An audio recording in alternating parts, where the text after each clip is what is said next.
আসসালামু আলাইকুম বন্ধুরা, অনেকদিন পর আমাদের হুজুরের সাথে দেখা। হযরত কাজী শকীর জামে মসজিদের ইমাম সাহেব গোলাম মোস্তফা হুসাইনি হুজুর। তো আজকে চলে আসলাম তাড়াতাড়ি মসজিদের ভিডিও নেওয়ার জন্য। তো এটা হচ্ছে আমাদের হযরত কাজী শকীর জামে মসজিদ। তো আমি আছি হুজুরের সাথে। তো আজকে হুজুরকে নিয়ে মসজিদের ভিডিওটা করতেছি, আমাদের মসজিদের। তো এখানে হুজুর দাঁড়িয়ে আছে গাড়িতে ওঠার জন্য। গাড়িটা বেশ মাশাআল্লাহ অনেক সুন্দর। মাশাআল্লাহ হুজুরকে অনেক সুন্দর লাগতেছে গাড়ির মধ্যে। হুজুর মসজিদের ইমাম সাহেব।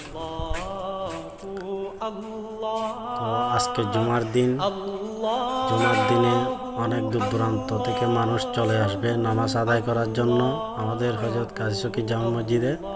তো একে একে